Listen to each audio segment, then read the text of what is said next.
Bonjour à tous et merci d'assister à cette conférence sur un thème nouveau pour le Salon Prodéa, la sobriété, l'enjeu de la sobriété au cœur de l'économie circulaire.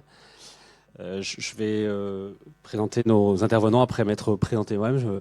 C'est Cécile Collin-Industria qui m'a proposé d'animer cette table ronde sur la sobriété pour avoir créé l'entreprise sociale Ecosphère en 2012 qui propose des programmes et des solutions de réduction du gaspillage et des déchets, de revalorisation des surplus et des déchets résiduels, et donc qui contribue à l'économie circulaire. On a aussi développé des expertises qui permettent d'assurer une sorte de process qualité en fait dans la mise en place de nos programmes et solutions pour les acteurs professionnels, publics et privés, notamment quand on dessine des filières de revalorisation territoriale pour nos clients sur leurs déchets résiduels.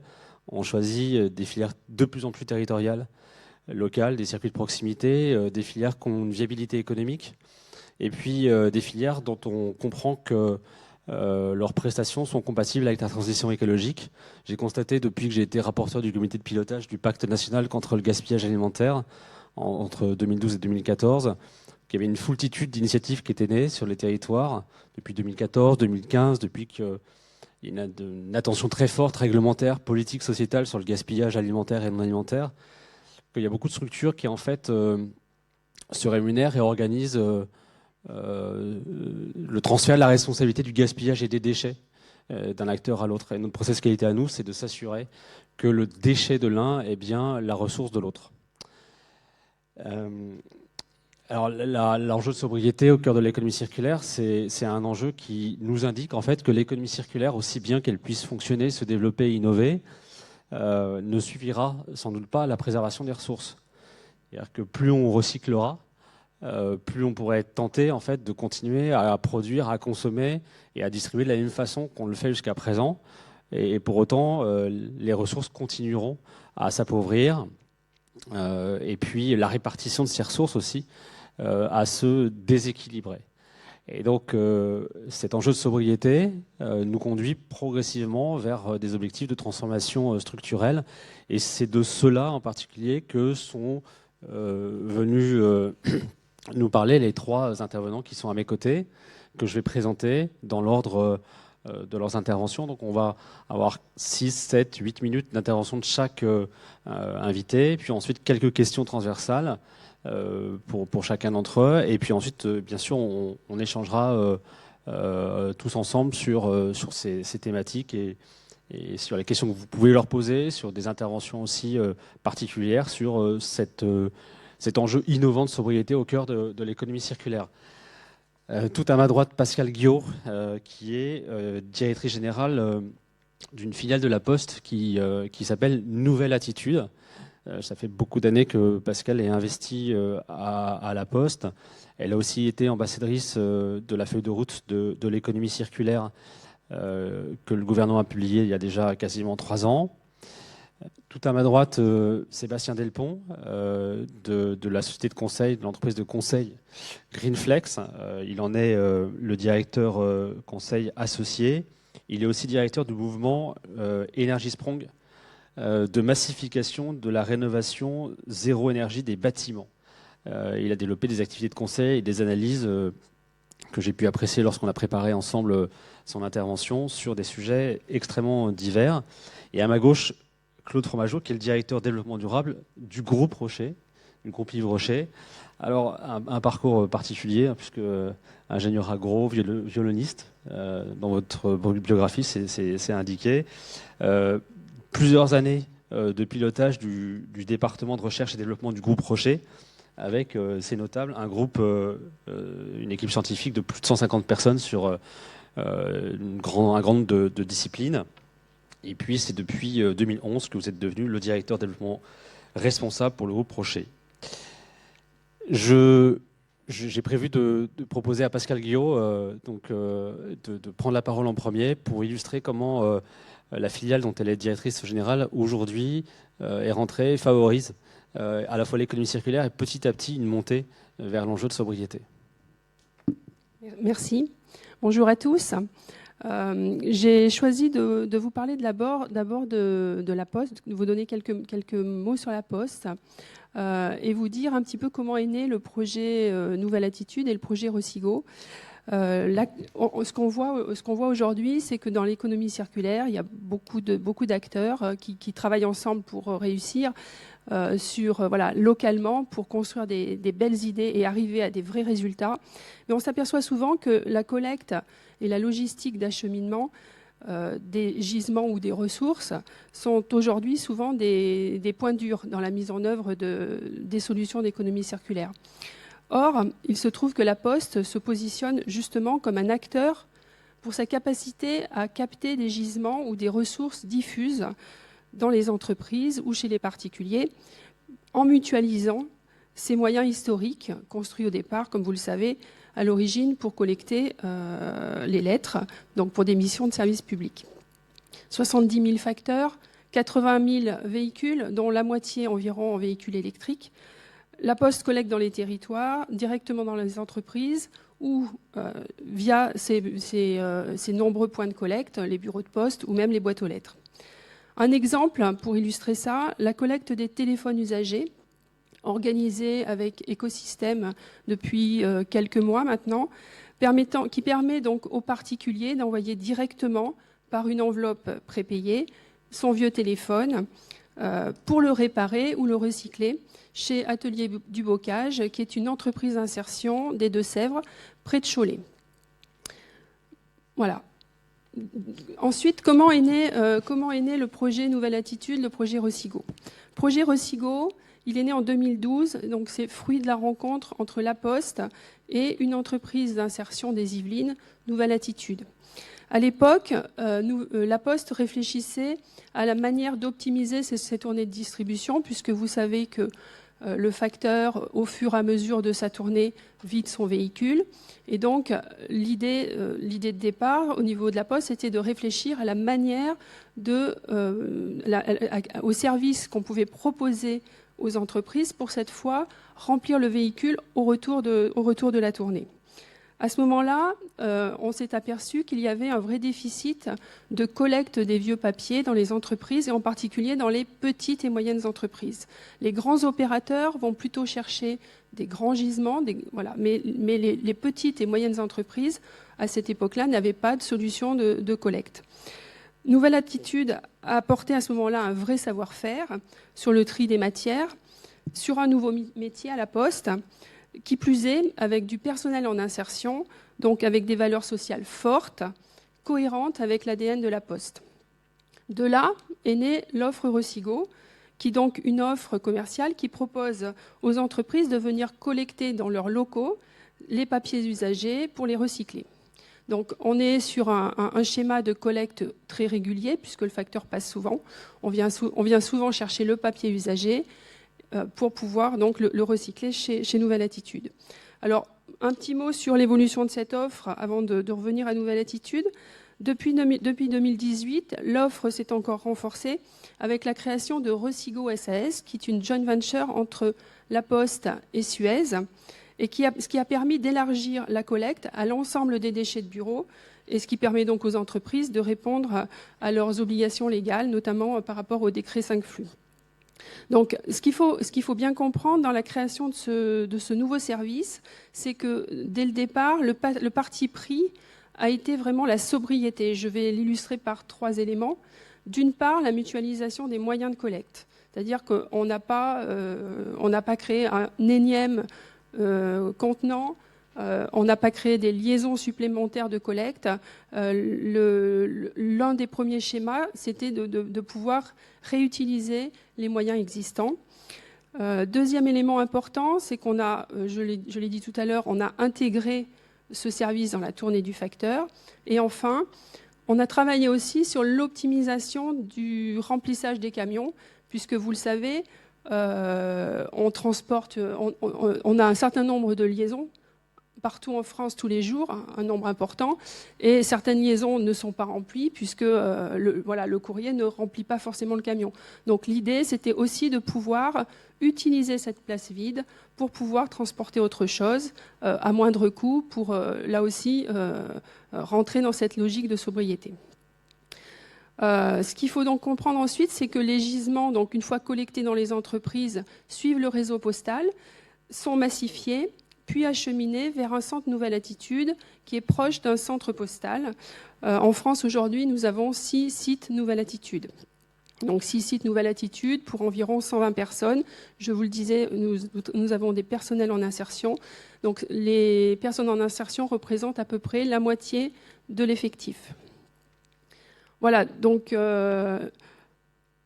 notre objectif, c'est vraiment de contribuer à l'alimentation de nouvelles filières. Je vous donne encore un exemple. C'est l'exemple de la collecte des capsules usagées pour Nespresso, qui sont collectées dans les entreprises par le facteur, toujours, puis acheminées vers Nouvelle Attitude, avant d'être envoyées vers un site de recyclage.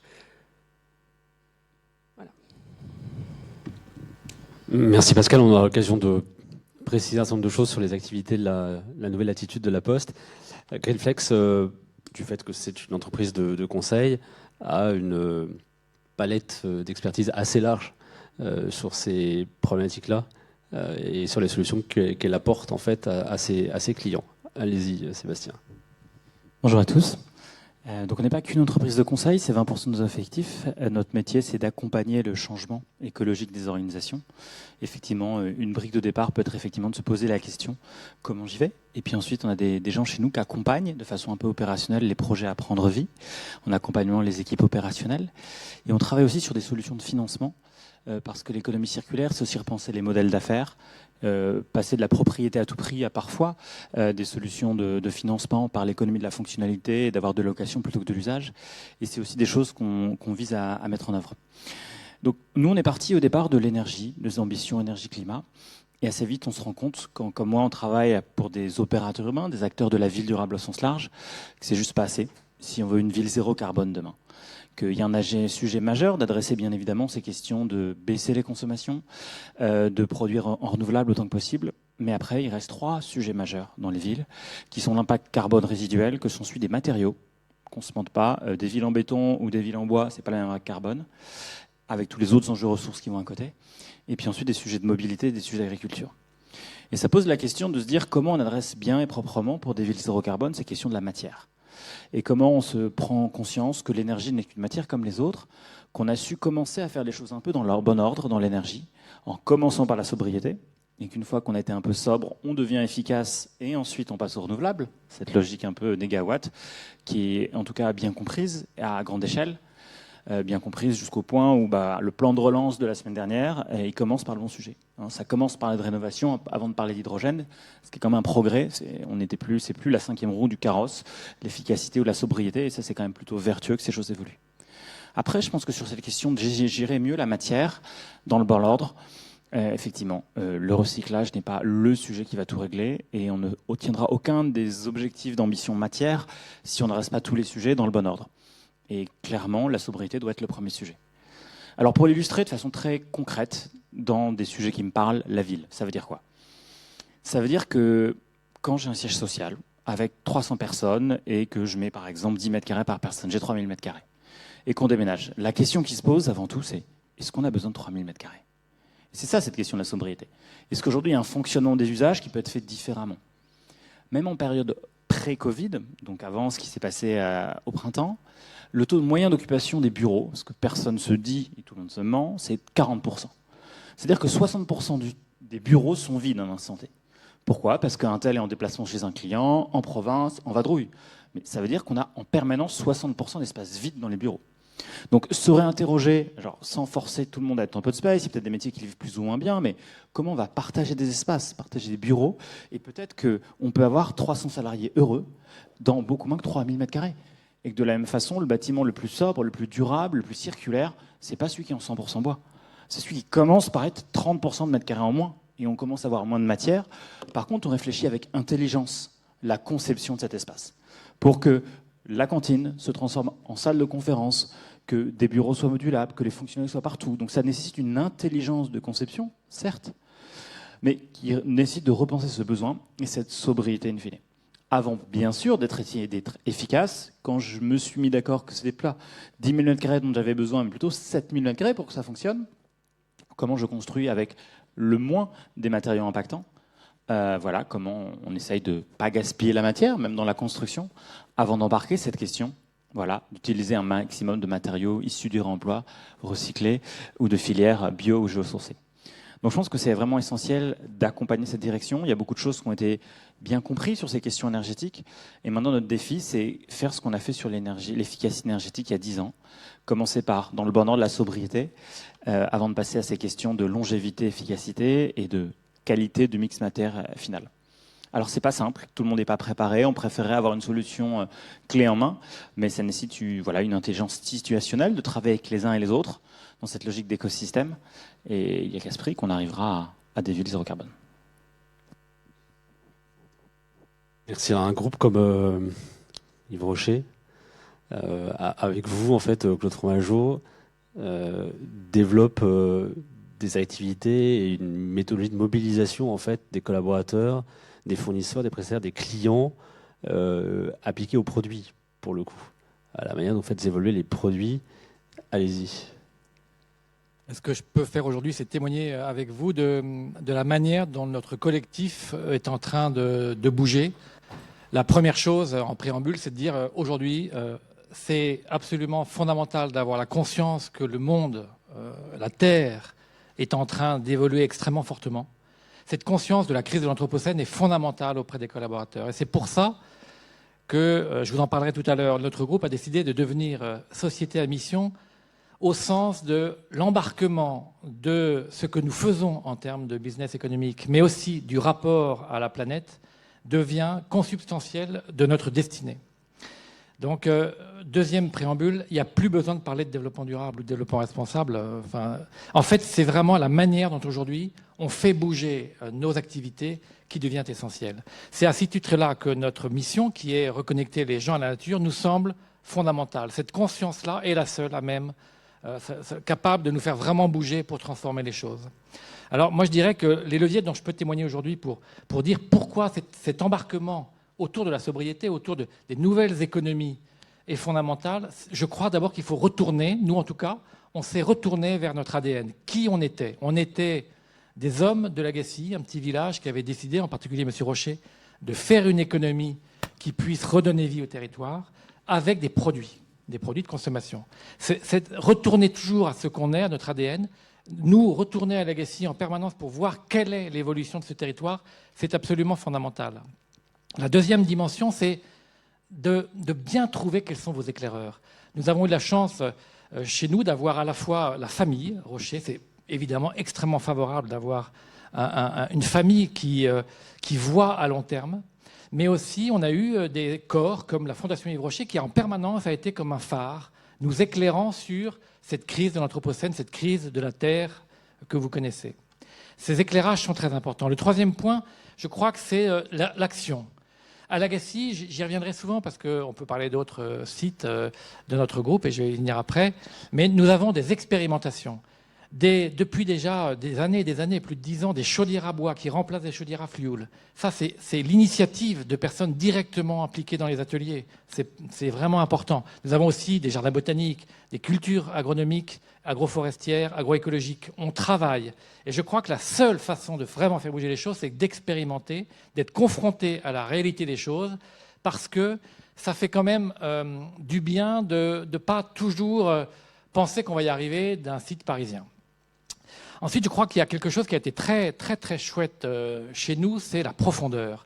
Retrouver ces profondeurs. C'est-à-dire qu'il y a eu une mobilisation, et c'était votre question, par quelque chose qui n'était pas hiérarchique, qui était une mobilisation des salariés dans le monde entier. On est 18 000 collaborateurs directs, et puis un certain nombre de gens qui travaillent avec nous, évidemment, les parties prenantes, pour un groupe qui travaille sur une dizaine de marques. Yves Rocher, que vous connaissez un peu, Petit Bateau, que vous connaissez peut-être, Arbonne aux États-Unis, qui fait des produits cosmétiques et des compléments alimentaires, Stanome, qui fait des produits d'entretien. Donc c'est embarquer ces périmètres-là, nécessiter une profondeur et un embarquement des collaborateurs. Aujourd'hui, 7000 collaborateurs sont directement impliqués dans la mobilisation autour de cette question de relation à la Terre sans être impliqués par les voies hiérarchiques, par leurs propres désirs. Ça, c'est très important. Cette profondeur, elle rejoint les cadres et les managers et les salariés et les ouvriers et tout le monde dans les objectifs qu'on se donne et qui sont une mobilisation intermédiaire qui est très importante, fondamentale, on pourra en parler si vous voulez. Et enfin, cette profondeur arrive au top management avec la nécessité de les éclairer, de les embarquer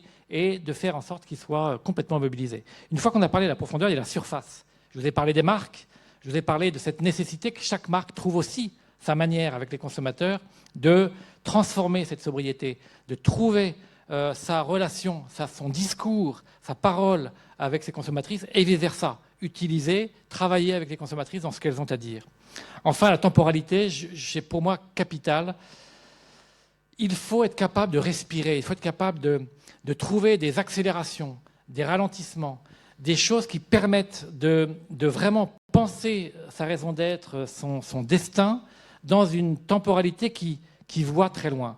La chance que nous avons eue, en tout cas vous l'avez peut-être vu aussi pour vos organisations, c'est de se projeter déjà à l'horizon 2020, il y a quelques années. Donc déjà, se dire où on voulait aller ensemble, et ensuite de pouvoir se projeter maintenant beaucoup plus loin. Et plus on se projette loin, plus on est capable d'inventer, de créer et de construire des décalages. Voilà.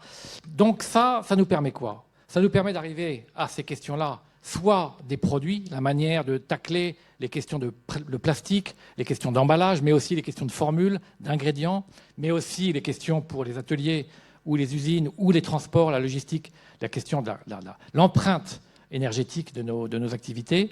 Ça permet aussi de toucher des sujets de plus en plus importants, parce que sinon nous n'arriverons pas vraiment à bouger les choses, qui sont les domaines de l'IT, de l'informatique, de la manière dont on va gérer nos bases de données, les consommations, les systèmes informatiques qui gèrent et qui sont le tissu nerveux de l'entreprise. Et aujourd'hui, et on pourra en parler aussi si vous le souhaitez, les dimensions de contrôle, de gestion, finance. Comment réinventer les modèles de gestion finance qui vont pouvoir nous permettre de prendre des décisions qui seraient non pas des décisions purement économiques, mais des décisions d'une nouvelle finance en lien avec les aspects de nature. On pourra, si vous voulez, parler du modèle CARE, qui est pour moi un modèle extrêmement intéressant, qui ne donne pas un prix à la nature, qui pour moi est une grande chose trappe, mais qui permet de prendre en compte dans des décisions ces questions-là. Voilà ce que je pouvais vous dire aujourd'hui. Je pense qu'il y a deux choses que je voudrais dire en conclusion, qui sont inspirées de Baptiste Morisot. C'est un, je crois beaucoup au fait qu'il est possible de réinventer une cosmopolitesse. Il dit ça, je trouve ça très intéressant. Comment interagir entre nous avec une forme de respect des choses avec lesquelles on travaille, parce que rien n'est définitif. Et dans un monde extrêmement violent, extrêmement cloisonné, où on se bat tous les uns contre les autres avec des idées, je crois que la cosmopolitesse est intéressante. Et deuxièmement, en corollaire de ça, pour agir, il propose une interaction, une diplomatie des interactions, qui permet finalement de toujours remettre le métier sur l'ouvrage et de travailler, parce que rien n'est parfait, à ajuster notre frugalité. Merci. Alors, la question des coopérations, vous l'avez évoquée, elle est probablement clé en fait dans l'évolution des modèles économiques et de cet enjeu de sobriété au cœur de l'économie circulaire. Vous en avez parlé à l'interne du groupe Rocher. Je vais vous donner ma conviction avant d'interroger Pascal Guiot sur les coopérations internes ou externes sur les territoires qui peuvent être mises en œuvre, et Sébastien Delpont, c'est que sur des enjeux qui sont complexes et qui sont divers, ceux qu'on est en train d'évoquer, économie circulaire, sobriété, climat, biodiversité, déchets, en fait, les coopérations sont indispensables par nature parce que les sujets sont transversaux et connectés en termes d'enjeux, de potentiel de performance et d'innovation. Et donc, cette question des coopérations, comment est-ce que vous l'avez abordée, comment vous la développée, Pascal Guiot, avec une nouvelle attitude sur les territoires, notamment? Eh bien, nous avons, comme je vous le disais, nous sommes implantés sur 6 sites en France. L'idée, c'est justement de pouvoir travailler localement avec les différents acteurs sur différents projets. Je vous ai aussi parlé de l'insertion. L'insertion, c'est quoi? C'est remettre des personnes à l'emploi, des personnes qui sont éloignées de l'emploi, les remettre dans le milieu du travail. On a vraiment une volonté de travailler localement avec les différents acteurs, que ce soit des acteurs économiques pour construire des projets d'économie circulaire, ou que ce soit des acteurs plus politiques comme la Directe pour remettre les personnes à l'emploi. Je voudrais juste remonter sur repositionner un petit peu notre développement. Aujourd'hui, on est plutôt positionné, comme je vous le disais, sur le recyclage. Donc si on reprend les 3 R du recyclage, vous avez réduire, réutiliser et recyclé. Aujourd'hui, on se positionne, on remonte sur la chaîne de valeur pour travailler davantage sur la partie de la réutilisation. Ça aussi, c'est de la sobriété. Plutôt que le meilleur déchet, c'est quand même celui qu'on ne produit pas. Et si on produit si on a créé un produit, le mieux, c'est quand même de pouvoir le réutiliser et au final de le recycler. On travaille aujourd'hui déjà sur la réparation, par exemple, de matériel roulant pour la Poste, et on est en train de réfléchir à des projets de réparation de trottinettes, de vélos. Voilà. Ça répond aussi à des enjeux actuels, et toujours bien sûr avec l'objectif de retour à l'emploi sur les territoires. Je vous donne un autre exemple de réutilisation qu'on a mis en œuvre, qui nécessite aussi là, la réunion de différents acteurs. C'est le tri de livres, c'est-à-dire qu'on collecte chez Nouvelle Attitude des livres, qu'ils viennent de particuliers ou bien de bibliothèques, différents endroits. Ces livres sont triés sur nos sites, puis pour certains reviennent dans le circuit de distribution de l'occasion avec un partenaire avec lequel nous travaillons depuis maintenant 3 ans, qui s'appelle Recyclivre. Donc tout ça, ça ne fonctionne que si un certain nombre d'acteurs se réunissent et construisent ensemble la solution. Donc bien sûr, l'économie circulaire, c'est l'affaire de tous sur les territoires. C'est d'abord évidemment l'affaire des consommateurs finaux qui sont concernés. Il faut que telle ou telle personne soit d'accord pour acheter un livre d'occasion, pour réutiliser un téléphone. Mais ce sont aussi les fabricants, bien sûr, qui vont, dès la conception, doivent intégrer cette capacité à réutiliser le produit ou à recycler le produit. Et puis, bien sûr, ce sont les pouvoirs publics qui doivent encourager et soutenir ces initiatives qui sont généralement assez compliquées, et notamment sur le plan du modèle économique. Moi, je crois beaucoup que ces solutions, elles existent parce qu'elles sont créées localement. C'est de là que tout part. Et elles réussissent parce que l'ensemble des acteurs arrivent à se mettre d'accord sur un modèle économique où chacun doit s'y retrouver. Voilà. Sinon, ça ne marchera pas. Sinon, ça ne marche pas. Voilà. Et je pense que c'est vraiment le seul moyen de construire localement. Et ensuite, bien sûr, une fois que la solution existe localement, pourquoi pas l'essaimer ailleurs, mais ça démarre de là. C'est le cas d'un beau projet dont on a parlé ensemble qui s'appelle Synchronicity à Marseille. Projet d'occupation d'espace foncier, probablement de la Poste, et d'optimisation de la logistique décarbonée du premier et du dernier kilomètre. On aura l'occasion d'approfondir ce projet ensemble. Sébastien. Ouais, je pense que ces sujets de coopération sont assez essentiels. Pour avoir une économie plus circulaire, il y a du faire seul et du faire ensemble. Et c'est bien les deux qu'il faut arriver à articuler. C'est-à-dire qu'il faut arriver à repenser ses produits, ses solutions, ses services. Et là, on n'a pas besoin d'autre organisation pour le faire. Il faut avoir le courage de se remettre en question soi-même. Voilà comment on reconçoit ce qu'on fait. Récemment, on a accompagné des gens qui veulent reconcevoir des lampes solaires pour arriver à les rendre plus efficaces, diminuer le nombre de matériaux, leur impact, leur recyclabilité. Donc voilà, c'est leur choix d'entreprise. Ou sur un projet. Et puis ensuite, il faut parler de la phase projet, la phase organisation. On peut redesigner une bouteille, mais est-ce que c'est pour ça que tout le modèle de l'entreprise a été repensé? Pas forcément. Il y a une deuxième étape, qui est celle-ci, celle de l'organisation. Donc là, on travaille en ce moment avec la métropole européenne de Lille, qui se pose la question, moi, collectivité, qu'est-ce que je fais dans à la fois mes politiques, mais pas que mes politiques déchets, quand même j'ai cette responsabilité, mais aussi dans mes politiques de développement économique, quelles sont les filières qui font du sens, où on va créer de l'emploi et où, comment je dois réinterroger ma politique d'achat public, et comment de façon globale, de façon systémique, je veux faire de l'économie circulaire un levier du développement économique de ce territoire, et quelles sont les filières clés et pourquoi. Donc là, on commence à aller dans cette phase collective et qui peut aussi changer d'échelle, où là, c'est même plus une organisation ou un territoire à faire bouger, mais l'ensemble d'un écosystème. Lancement de travail pour la Commission européenne sur un projet qui vise à développer des outils d'open source pour faciliter la déconstruction des bâtiments, déconstruction digitale. Comment on a demain ces outils type Wikipédia ou bien vraiment ces logiciels qui vont faciliter les choses. C'est bien de se dire que quand on construit des bâtiments, par exemple, ça serait bien d'utiliser des produits recyclés. Mais en tout cas, quelle est la pertinence aussi géographique et écologique de ça? Est-ce qu'il faut faire 23 000 km du béton recyclé? Pas sûr. Donc il y a aussi ces questions, mais ça veut dire qu'il faut repenser quelque chose qui sont les circuits courts de la matière. Et les circuits courts de la matière, pour les organismes, ça demande une logistique. Madame doit le vivre quand elle travaille pour la récupération de papier. C'est une logistique quand on récupère des emballages, peut-être de produits que vous pouvez distribuer. C'est une autre histoire quand on essaye de démonter des bâtiments qui vont nécessiter aussi des nouveaux espaces dans la ville. C'est-à-dire que tout le monde comprend bien qu'on n'aura pas un système énergétique 100% renouvelable, sans dispositif de stockage de l'énergie, parce qu'il y a parfois du soleil le jour, mais des besoins électriques la nuit. Et ben, on va aussi devoir besoin d'avoir de nouveaux espaces urbains. On va stocker différemment des bâtiments de seconde vie en attendant un futur usage. Voilà. Et donc, il y a peut-être des objets qu'on va réinventer dans la ville pour arriver à faire se faire ensemble, parce que se faire ensemble, ça nécessite du foncier, ça nécessite du coût des moyens et des coûts-bénéfices à estimer pour prendre des décisions éclairées dans la façon dont pouvoir optimiser ces questions.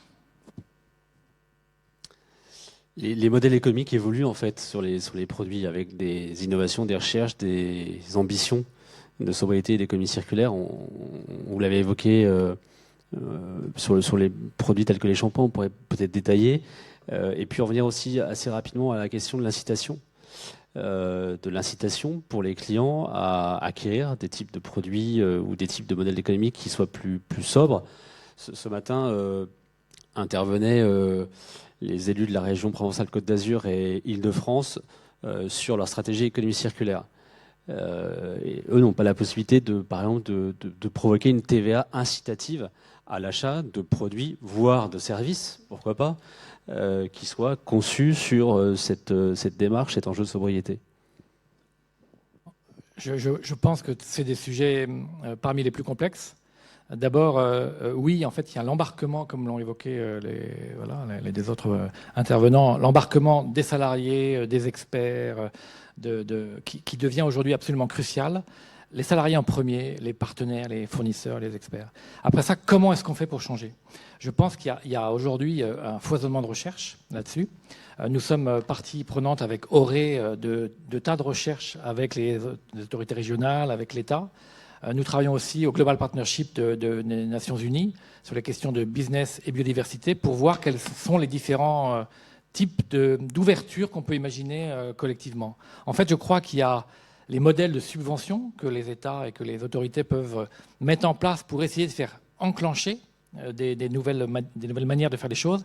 Mais il y a aussi, en effet, toute la question de la réorganisation, de la manière dont on pense l'économie d'une société, en particulier les taxes, qui est importante. Ce que je crois important, je vous l'ai dit tout à l'heure, c'est qu'il n'y ait pas une évolution vers le fait de financiariser la nature et de redonner un prix à la nature. Alors nous, ce qu'on expérimente, c'est énormément de choses. Il y a évidemment le recyclage des packaging. Il y a évidemment le fait d'imaginer des nouveaux produits sans packaging. Il y a le fait de penser différemment la distribution. Nous avons déjà des modèles très différents. Vous savez que nous vendons beaucoup par vente directe, c'est-à-dire sans la présence d'un magasin. Il y a en textile, chez Petit Bateau, des expérimentations extrêmement intéressantes sur la circulation et le second marché. Vous savez que les jeunes, en particulier, échangent énormément les habits. Donc comment faire pour permettre la meilleure circulation des habits? Il se trouve qu'on a la chance d'avoir des habits chez Petit Bateau qui sont d'une extrême qualité et robustesse, donc ils peuvent faire, j'allais dire, 1000 vies. Donc nous avons, en ce qui concerne les produits, mais aussi les ateliers de fabrication, les usines, toutes les réflexions avec des gens qui sont chaque fois des communautés différentes pour inventer évidemment le recyclage des palettes, le recyclage le plus possible d'un certain nombre de choses. Les entreprises arrivent aujourd'hui à des taux assez exceptionnels. Donc c'est vraiment ça qui est en jeu. Je n'ai pas de réponse à votre question, à part le fait qu'aujourd'hui, travailler avec les autorités internationales, travailler avec l'État, travailler ensemble avec les partenaires, autres entreprises et experts est absolument indispensable. Par exemple, sur le plan de l'énergie, on travaille avec la région, avec des partenaires et avec, par exemple, Origine, sur la manière, dans le futur, d'imaginer les futurs modes d'utilisation de l'énergie. Quels seront les basculements? Est-ce que ça sera l'hydrogène? À quelle échéance? Entre-temps, qu'est-ce qu'on fait? Donc il y a toutes ces questions-là qui sont des questions qui dépassent l'entreprise, qui sont forcément collectives, régionales, avec les transporteurs routiers, etc. Donc c'est des questions passionnantes. Juste préciser ce que c'est qu'une TVA incitative, en fait. Une TVA incitative, ça pourrait être une TVA à 5 ou 10% sur des produits qui sont composés d'un certain pourcentage de matières premières secondaires, de matières premières recyclées, en fait. Et donc la question qu'on peut se poser, c'est est-ce qu'on va punir ceux à terme qui n'utilisent pas matières premières recyclées ou est-ce qu'on va inciter à l'achat de produits qui sont élaborés à partir de matières premières recyclées? Pour rebondir sur ces éléments, je pense qu'il y a deux sujets clés qui ont été évoqués. Il y a la question des modèles d'affaires et la question de cette fiscalité à peut-être réaménager et réinventer. Le premier sujet des modèles d'affaires, c'est comment on a des modèles d'affaires qui permettent cette sobriété, cette longévité d'usage des matériaux. Encore une fois, un objet, de façon très terre à terre, je construis une maison, je fais un sol souple, PVC, ça coûte pas cher, durée de vie 10 ans. Je vais installer du carrelage, durée de vie 30 ans. Bon, il y en a un, il a l'air moins cher, mais il faudra le changer 3 fois sur 30 ans. Et puis il y en a un, il va rester là 30 ans. Donc si j'apprends à compter, je me rends compte que j'en ai une qui est beaucoup plus vertueuse en coût global, si je me projette sur le temps long. Mais quel modèle d'affaires de celui qui me commande le bâtiment? Est-ce que j'ai un modèle d'affaires, prends l'oseille et tire-toi, parce que je suis promoteur immobilier, je vends et ensuite l'acheteur il vit sa vie, je l'ai vendu le moins cher possible et je m'en moque? Est-ce que j'ai un modèle d'affaires bailleur social, où je suis pour le coup propriétaire et je vais être en charge de l'entretien sur les 30 prochaines années? Et donc je me projette un peu différemment sur ce que sont les coûts de remplacement futurs. Mais on se rend bien compte que le choix qui va être fait dépend en fait du modèle d'affaires de celui qui l'achète. Et de façon après, c'est comment on est capable d'être créatif et de proposer éventuellement autre chose. C'est un particulier, le promoteur vend.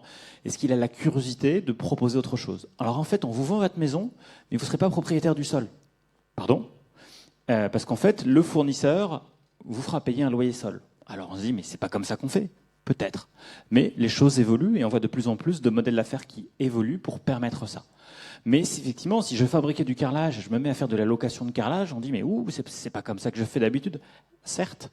Et peut-être que ça nécessite des coopérations avec des acteurs comme le nôtre qui vont proposer des solutions de financement pour rendre accessibles ces produits vertueux dans des logiques de temps long, parce qu'on y voit des vertus sur le temps long. Donc le premier sujet, c'est qu'on ne sait pas compter à titre individuel, ou très mal compter, ou pas compter en coût global. Donc on a un horizon beaucoup trop court terme des calculs économiques. Et la deuxième, c'est qu'on a aussi de façon plus macro, dans le contexte fiscal dans lequel on vit, une sous-valorisation totale des externalités positives de beaucoup de produits et de vertus. Je réutilise une table dont je fais une porte, ok. Bon, si je le fais sur le Bon Coin, je ne paye pas de TVA. Et si je le fais de façon professionnelle, est-ce qu'il faudrait que j'en paye une? Ils ont déjà payé, en tout cas une TVA, a déjà payé sa TVA il y a quelques années. Est-ce qu'il a des vertus différentes? Enfin, là, il y a des vraies questions de se dire, dans cette logique un peu de bonus-malus, en regard de l'impact sur la société. Je veux dire, les coûts induits d'un certain nombre de matériaux ne sont pas les mêmes en regard de leur impact. Qu'on puisse refléter dans le prix des produits, mais c'est une question beaucoup plus large de fiscalité écologique, de façon beaucoup plus juste cet impact, ça ne serait pas saugrenu. On voit que ces choses évoluent dans un secteur. L'énergie a beaucoup bougé ces dernières années parce qu'on a monétarisé ces externalités que sont les économies d'énergie via un mécanisme qui s'appelle les certificats d'économie d'énergie. Est-ce que demain on fera des certificats d'économie matière pour que ceux qui font ce geste vertueux d'investir vers les solutions mieux disantes écologiquement soient valorisés à leur juste mesure? Ça serait le sens de l'histoire. Donc il va falloir qu'on travaille à ces pistes pour que clairement notre système fiscal n'est pas adapté à ce que sont nos besoins écologiques. Et donc Rome ne s'est pas faite en un jour, mais en tout cas ça fait partie de choses qui vont être assez essentielles de travailler, parce qu'effectivement il y a des méthodologies à imaginer et à inventer, mais clairement des beaux et gros sujets sur ces questions fiscales. Si je peux me permettre de réagir, je pense qu'on devra aller un cran plus loin, c'est-à-dire en tant que chairman du Global Partnership de la CBD, la Convention de la diversité biologique, je crois que quand on parle d'externalité, on est quand même encore dans un modèle économique qui risque de financiariser la nature. Je crois qu'on a un grand risque aujourd'hui, tous collectivement, c'est que les questions de nature peuvent aussi être l'objet de grandes dérives économiques et financières. Et donc je pense qu'une ferme, une exploitation agricole, la façon dont on produit des matières naturelles, et il se trouve qu'en cosmétique par exemple, ou en textile, nous avons un gros enjeu sur la manière dont on va acheter, produire ou produire par nous-mêmes, les plantes à fleurs par exemple, et les extraits. Il faut faire extrêmement attention dans la manière dont on va intégrer ces dimensions-là dans notre économie, dans notre finance, pour ne pas risquer de courir une nouvelle fois à quelque chose qui est assez connu et qui conduit à la spoliation des réserves naturelles. On l'a quand même fait depuis quelques siècles assez chouettement. Et donc, il faudrait qu'on arrive à muter aussi cette dimension-là. Donc, moi, je suis très vigilant à cette question de subvention et de taxation. On taxe le travail, il faudrait aller vers une taxation différente, mais qui soit vraiment incitative à une mutation du business model. C'est un point intéressant, c'est qu'aujourd'hui on a les gens qui achètent des SUV qui sponsorisent ceux qui achètent des Clio, avec les bonus-malus. Voilà. Est-ce que demain il faut que ceux qui achètent des bâtiments en béton sponsorisent ceux qui achètent des bâtiments en bois? Bon, il y a des choses qu'on peut imaginer, et là qui ne mettent pas en cause une question de motorisation, mais c'est vrai qu'il faudra regarder ça finement pour éviter les dérives que vous soulevez. Financiarisation de la nature, c'est un sujet qu'on va évoquer au Congrès mondial de la nature à Marseille en janvier 2021. Il y a un espèce de contre-business de la déforestation, de la compensation carbone qui est en train de se mettre en place. On en a parlé ensemble. Vous pourriez le partager avec les uns les autres? C'est un sujet très complexe. Il se trouve que les paysans ou les gens qui travaillent sur les questions d'agronomie dans le monde entier depuis à peu près plusieurs siècles se sont rendus compte chaque fois qu'on a une volonté de globaliser et de voir les espaces agricoles comme des espaces business. Pensons au Brésil au début du XXe. On arrive à des latifundia, on arrive à une spoliation des terres chez les paysans. Et tout agronome qui a travaillé depuis sur ces questions-là sait bien que le développement d'un paysage agricole, c'est-à-dire d'une économie ancrée avec son paysage, repose sur la propriété agricole des paysans et repose sur un temps du paysage qui n'est pas le temps économique des sociétés industrialisées. Et donc je pense que notre pur désir et notre désir très enthousiaste de planter des arbres peut très vite aboutir à des dérives qui sont le second marché de la plantation d'arbres, c'est-à-dire le fait de donner un prix et de commencer à avoir en fait un second marché, enfin c'est très clairement exprimé je crois, qui aboutissent en fait à une nouvelle néocolonisation des terres en France et à l'étranger, en fait exactement de la même manière. Moi qui côtoie pas mal d'agriculteurs et de paysans dans le monde, en Éthiopie ou en France, c'est exactement les mêmes réflexes. Si vous arrivez avec beaucoup d'argent, l'agriculteur, le fermier, le gars, il va faire exactement ce qu'il faut pour satisfaire cette quête d'argent à court terme. Et on est retombé dans le cycle de la destruction des écosystèmes naturels. Et même quand ils sont détruits et déjà très dégradés, attention à ne pas croire qu'on va pouvoir, en un tour de main, les réhabiliter. Donc je pense qu'il y a une nouvelle vigilance à avoir et à quitter nos bonnes intentions pour arriver sur des projets qui embarquent la biodiversité et l'économie des gens directement local, directement sur des tout petites activités, sans aucune attente de bénéfice pour nous, les grandes entreprises. Ça fait beaucoup de freins, beaucoup de sujets, beaucoup d'enjeux, beaucoup d'innovations en termes de coopération, de modèles économiques, de technologie aussi en perspective. Le comité 21 a prévu, je le sais parce que l'Ecosphère en est membre, tout un programme à la suite de cette conférence pour l'année 2020-2021 de conférences, d'analyses, de brainstorming sur ces sujets. Et donc je propose que Sarah Dayan, qui est la responsable RSE du comité 21, nous en dise quelques mots.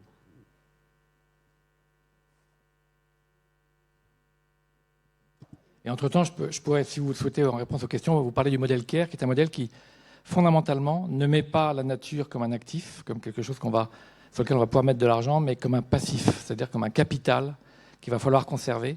Et c'est extrêmement intéressant. Donc c'est pour moi un des modèles français dont il faut qu'on puisse faire la promotion dans l'avenir, parce qu'il s'oppose à des modèles anglo-saxons qui, pour moi, présentent un certain nombre de risques. Merci. Oui, bien sûr. La Poste est également membre du comité 21. Merci Xavier de me donner quelques minutes la parole pour pouvoir vous parler très brièvement, et je vous laisserai ensuite le temps pour poser des questions, d'un programme qu'on a lancé en juin cette année sur justement ces questions de sobriété. L'objectif, c'est un petit peu comme aujourd'hui, d'essayer de défricher cette notion de sobriété en la croisant avec des thématiques du développement durable, comme par exemple l'économie circulaire, la question des low-tech, le marketing durable, la ville durable, etc., etc. Donc si rendre concret la sobriété dans le quotidien de vos organisations, de vos entreprises, collectivités, etc., vous intéresse, on développe du coup ce programme sur les 2 prochaines années. Donc n'hésitez pas à vous rendre sur le site du comité 21 ou bien à venir me voir pour en savoir plus.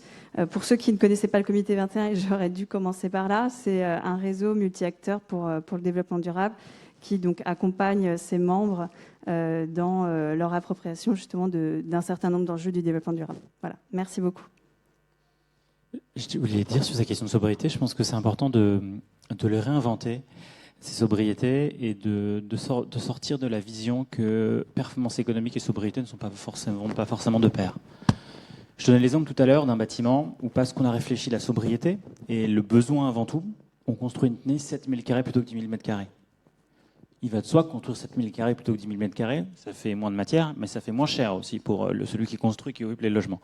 Donc c'est quand même une performance qui peut être très vertueuse aussi d'un point de vue économique et qui peut d'ailleurs surinvestir parce qu'on fait des économies qui ont moins de mètres carrés, en qualité des matériaux qu'on va utiliser ou d'autres services qu'on va subvenir. Donc, pour arriver à des ambitions élevées, on parle de se dire, voilà, le jour du dépassement, c'était il y a quelques jours, d'arriver à ces facteurs, voilà, zéro tout, quoi, zéro carbone, zéro énergie, zéro gaspillage.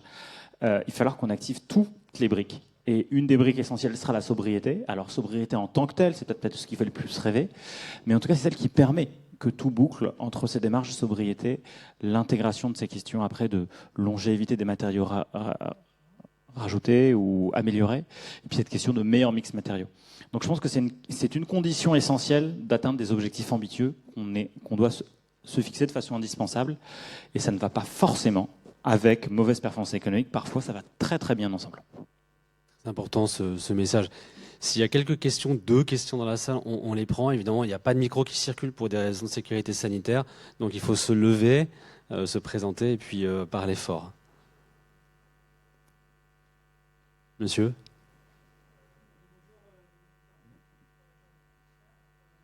Attendez, enlevez votre masque à mon avis.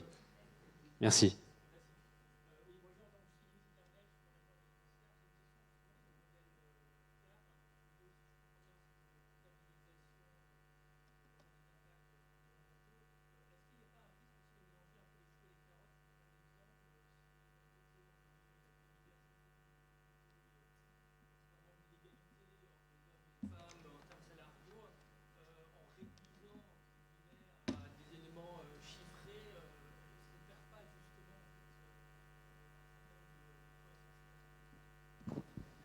C'est un modèle qui est en pleine expérimentation avec AgroParisTech, Dauphine, l'UNESCO, le Compta durable, etc.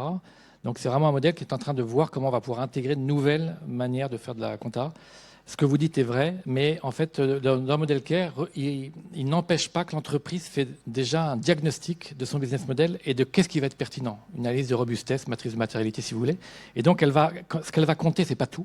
Elle va pas avoir des indicateurs partout, mais elle va essayer d'identifier, soit sur la partie environnementale, soit la partie sociale, le capital avec lequel elle est en jeu, et qu'elle va essayer d'identifier et d'intégrer dans son modèle de gestion et de reporting, pour que finalement la création de richesse de l'entreprise, et ça c'est fondamental puisque c'est vraiment ça qu'on vise tous ensemble, la création de richesse de l'entreprise permette en premier lieu de nourrir et de maintenir les capitaux. Maintenir les capitaux financiers, les investisseurs, ça c'est les dividendes traditionnels, mais maintenir aussi le capital naturel ou social. Par exemple, si vous êtes un paysan, le sol, c'est un capital naturel.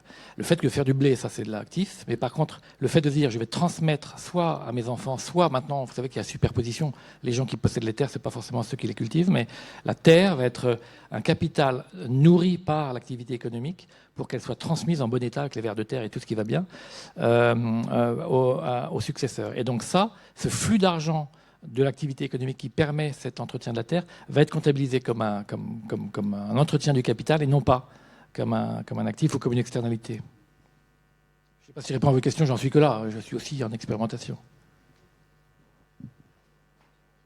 Une autre question où on conclut. Et si on conclut, je vais dire 2 choses. D'abord, remercier Pascal Guiot, Sébastien Delpont et Claude Fromageau pour leur contribution à cette thématique dont on reparlera très certainement à ProDurable l'année prochaine. Remercier votre présence. Vous indiquer que sur le stand d'Ecosphère, il y a des offres de recrutement, donc vous êtes les bienvenus. Et enfin, vous proposer de ne pas être sobre dans le temps qu'il vous reste de présence à ProDurable, en partage, en coopération, en créativité et en innovation. À bientôt. Au revoir. Merci.